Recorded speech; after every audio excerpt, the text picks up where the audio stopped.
Hello and welcome to your Daily Detroit. This is your show for Thursday, January 13th, 2022. From east of Woodward, I'm Jer Stays. And from west of Woodward, I'm Devon O'Reilly. So I made a mistake this week in that I did not give people the heads up that Tuesday was National Hot Toddy Day. I was shown the light by none other than barkeologist Mickey Lyons. So I decided, let's go for it. The nice, simple whiskey, tea, honey. There you go. It's also kind of nice on your voice, and it helps you get through things when it is, in fact, so very cold in the D. It is a very good cold in the D drink. And Jer, I know I didn't get the heads up either, so I threw something together based on what I had lying around, and I created a Scotch toddy. For the base, I used a Scotch, not a fancy Scotch, just a, $20, $25 Scotch that I had around at the house. I used a vanilla caramel tea, not super fancy, like a Bigelow tea. Steep that for just a couple minutes. Add the Scotch. My kind of secret ingredient that really pulled it together was I have some of the bourbon barrel aged honey, the B's and the D honey that Detroit City Distillery did. Ooh. So that really, that honey is amazing, especially if you're using it in drinks. So the Scotch and like the extra bourbon barrel-aged honey makes this a very rich, smoky, earthy hot toddy. And I'm going to make this again sometime soon.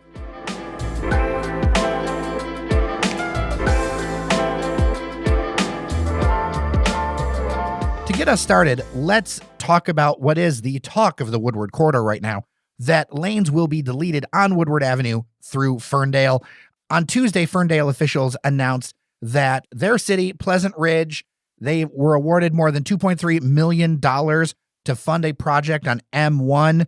The 2-mile stretch, it's very busy. It's very active, but traffic has been down due to the pandemic. And also, it's a unique stretch of Woodward because you have a lot of businesses right there, and you have a lot of houses right there. And there's a lot of people who walk and use that stretch. And so the idea would be is to make it more pedestrian, more bike friendly, but it has kicked off all kinds of conversation. I even got stuck my head in it. It's an interesting one. I think that this one questions a lot of assumptions that Metro Detroiters make about themselves. And I think that's why it's such a hot button topic. Did you stuck your head in it, Jer, or you stepped in it? Oh, I both. Whatever it is. I'm covered in it. Whatever you want to say I'm covered in, I'm covered in. This is something we alluded to. Jerry, if listeners of the podcast will note that we mentioned the last week we talked about how Pontiac was doing something that was kind of taking away freeways. And we said, we both kind of speculated, this is something you're going to start seeing more of. There's going to be more of these types of projects on these main thoroughfares. And lo and behold, the next one has revealed itself to be Woodward in Ferndale and Pleasant Ridge. I, as someone who doesn't like freeways and as someone who doesn't live right there, I think it sounds like a great idea. Like in theory, this sounds fantastic. More bike lanes, more walkability. Woodward is treacherous. I've been to downtown Ferndale plenty of times. And if like a bar or a restaurant is on the other side of Woodward, it feels like a million miles away because it's such a treacherous cross. You're playing Frogger across 8 lanes of traffic. You look at an overhead thing and you realize that it's a freeway wide on either side.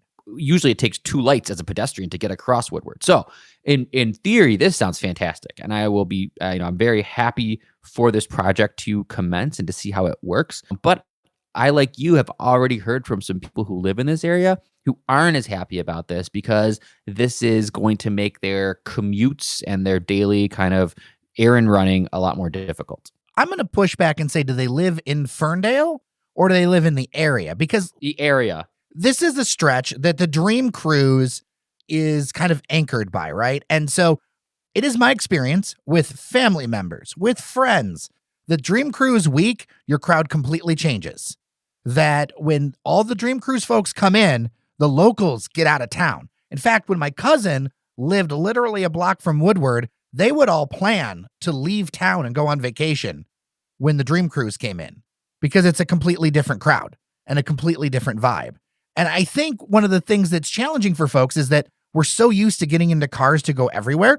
That's part of the Metro Detroit thing. We can mention that Ferndale was in a top 10 list for top places for first-time home owners or first-time home buyers. because of all the amenities that are there, that are right there. Like if you can bike across Ferndale very easily, except for Woodward. Like I went drinking up in Ferndale and biked down to the south end, and guess what? It was a mess crossing Woodward. And I wonder if making it more pedestrian friendly will actually help build up that area as opposed to the drive-through traffic. And I think it's about who are you trying to serve?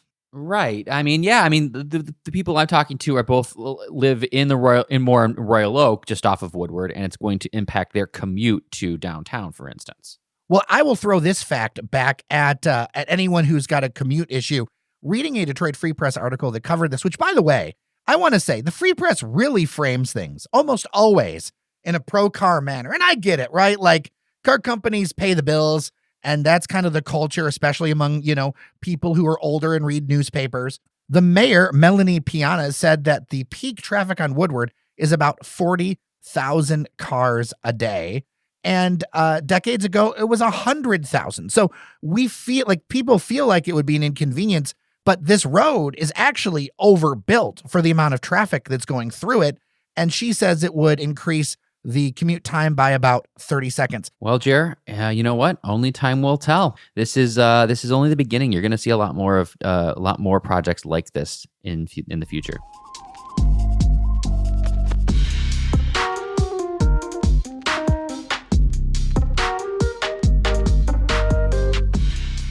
In retail news, Under Armour is closing in downtown Detroit. This is an interesting one to talk about because the space that Under Armour is in is beautiful. It's a very cool corner. Why do you think they didn't make it here? Yeah, I'm going to put my kind of market research hat on here. And as someone who lived a couple blocks from that very store and someone who walked this street, 1,000 times in a given year, I got to tell you, it's not surprising that Under Armour is closing there. It just never could even come close to replicating the customers that the Nike store had. And here's an important wrinkle that I think people need to realize. The Under Armour store was essentially just an Under Armour anchor store in the sense that it had all Under Armour products at whatever prices you would normally buy Under Armour products at. The Nike store is an outlet store. And so their prices are heavily discounted. I've probably bought 10 pairs of shoes in the past 3 years, all from the Nike store, and I never paid more than $65. So what you're basically comparing is like, you could go to the Under Armour store and pay more money, or go to the Nike store, which most people perceive as a superior product, and pay less. So it's kind of a no-brainer. Nike is just Nike, and they still do extremely well. This is no indicator of, I think, an overall market trend. It was just the wrong fit for that space, and it was too close to the Nike store. We'll see what happens. I don't know. I mean, that is still prime real estate, Jared, so I hope something interesting goes in there. So I'm still working on it, and I don't have all the details, my friend. But I don't think that, and I'm not sure if it's the Under Armour spot or whatever, but I don't think that we're going to have any lack of retail coming up. I think we're going to get a new announcement pretty soon. Something big? I'll just say that I imagine that the direction of this and kind of what this Woodward corridor is going to be, think about Somerset South Wing. That's the biggest clue I can give you without being able to triangulate in and get my normal sourcing up where I have a couple of different things. But think Somerset South Wing. Well, some heavy hitters in Somerset South Wing. That'll be interesting. But I think the market downtown can probably handle it.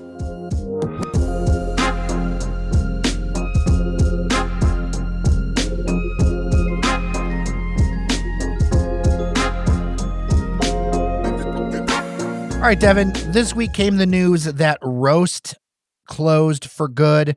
Also, that Great Lakes Coffee is temporarily closing for COVID issues. I will mention there are a lot of places closing for COVID issues. With Great Lakes, it's a situation where the employees basically reported to the media an outbreak and some of the things that were happening, and that they didn't believe that management was handling properly. And then Great Lakes went ahead and temporarily shuttered the location. That location is still very popular and very busy. But Roast, Devon, you have some thoughts on that one. Roast and Great Lakes Coffee are real stalwarts of the Detroit business community over the last 10 years. They've opened, they've grown, they've become very popular. Roast, has fallen on, I want to say, hard times. I don't know how else to say it, but the traffic to roast, the customer base is way down. A lot of it has to do with the hotel and, COVID and impacting how many people are just passing through that Westin. When I was working downtown in 2014 and 15, roast was the happy hour. You get your roast burger for $5. You get your cocktail for $5, and for $10, you had a nice little happy hour there. It's where you would kind of all the big hitters, the who's who would be for happy hour, and that has faded. And there's been such a proliferation of other places that have come about, and we know, we could talk at length about the restaurant revolution, the bar and restaurant revolution downtown, and all that's happened in the last 6 and 7 years. And roast just kind of got left behind. And at the end of the day, they didn't do anything better than anyone else. And nowadays, that's not going to carry you very far. I will say that they spawned so much talent that went around Detroit's food and beverage scene, and they broke a lot of ground when they opened. That was the place to take people. And it was funny reading the comments, Jer. I don't want to be too snarky, but you could tell who hadn't been to Detroit in a long time based on the Facebook comments of people saying, oh gosh, it's so terrible that roast is closing. That was the best spot for a date, or that was the best spot before a game. You sound like somebody who hasn't been downtown in 5 or 6 years, because there's a lot more spots for games, a lot more spots for dates. Roast had just not maintained its status as the go-to place for that type of stuff. Sticking with this theme of bars and restaurants, I want to talk about a couple of openings. SuperCrisp is now a thing. That's on Cass, just south of Warren. This is a vegan, vegetarian, and halal-friendly restaurant that is Japanese-American fast food fusion. And it's by the same people, in part, that do Ima. Sounds great, Jared. You're kind of giving me the tip on this. I had not heard of this yet. But it sounds great. I can tell by the concept and the location, this is going to do really well, because this screams Wayne State students. Oh, You're going completely. to get a ton of Wayne State students for this. It's going to do, fast, casual. It's right up their alley. That area is kind of, teeming with those with students and grad students, and it's a huge melting pot, Jerry. I mean, the multiculturalism in that area is quite impressive when you walk around there. This sounds like a big positive for that area. So you're going to have hot dogs that are either halal beef or vegetarian. For instance, the Okie dog is Okie slaw, pickled ginger, Okie sauce, scallion, nori, and black sesame. Then you've got twice fried sandwiches. You got chicken, fish, tofu. I mean, and all this stuff is like 9, 12, that kind of level of dollars. It's not crazy. It's pretty straightforward pricing. You've got your sodas and coffee. They say that beer, wine, and desserts are coming soon. This will be open on weekdays for a while from 11 a.m. to 7 p.m. So that really harkens to that like college crowd. But I just wanted to put that out there. I just heard about it and want to make sure people knew about it. Now in Eastern Market, there's a new thing. Where Eastern Market seafood used to be, right over there by DeVries, Grabel's Gourmet Fresh Neighborhood Market and a Cy Ginsberg's Jewish-style deli is coming. The grocery store will have an entrance on Market Street. The deli will open up on Rio Pell Street. They're going to do a full line of groceries. I'm going to guess it's going to be on the fancy side when you hear the word gourmet. And of course, there's going to be like the Grabel meat part. Grabel, I keep forgetting. Anyway, all their meat stuff. It's a property owned by Firm Real Estate. That's Sanford Nelson. He's been making a splash. He acquired a lot of those properties in Eastern Market recently, and he's been doing some interesting stuff, has he not? And the goal for this store is to open sometime in the new year.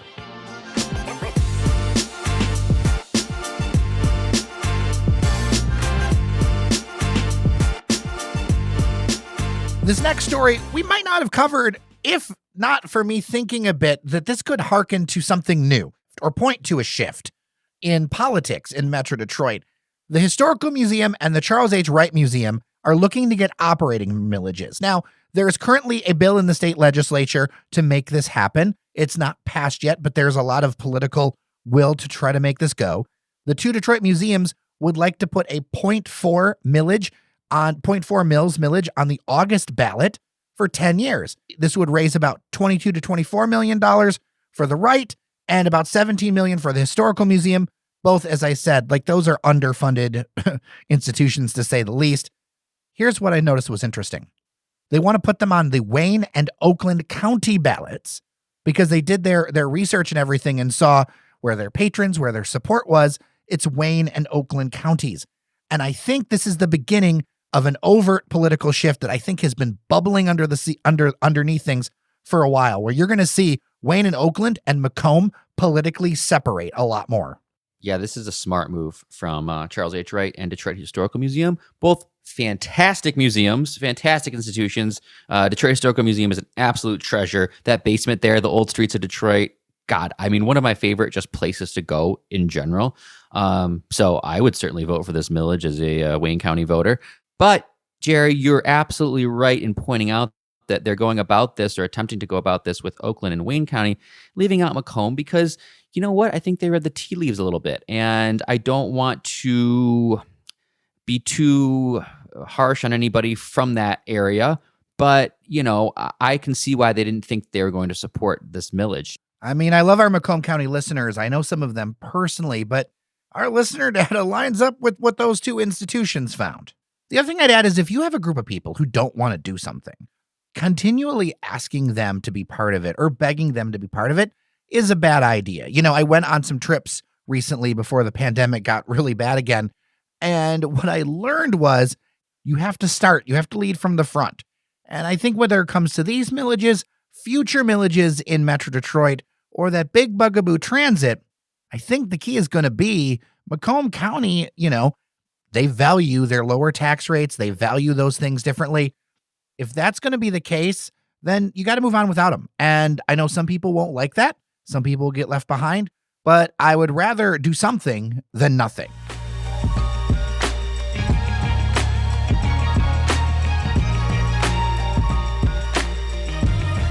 So we don't have a lot of details. Robocop is on the move. Saw the Instagram post. I'll link to it in the show notes.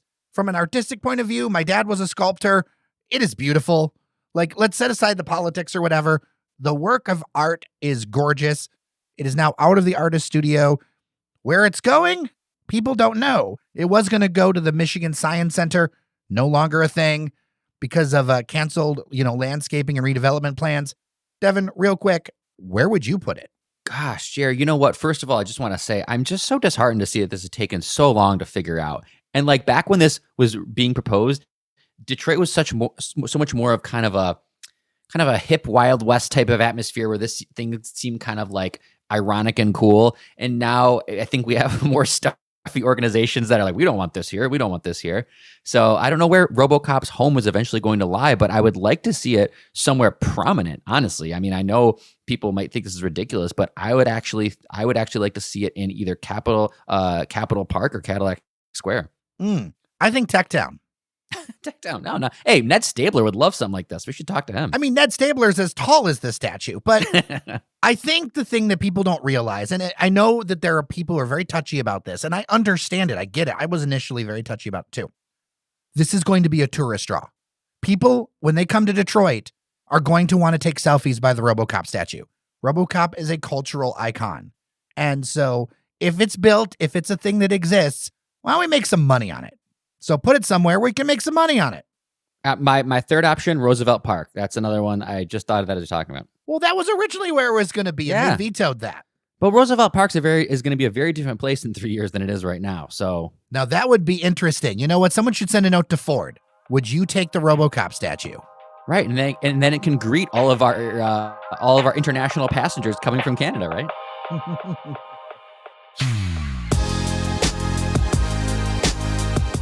All right, we are done for today. Thank you so much, Devon O'Reilly. Good to talk to you.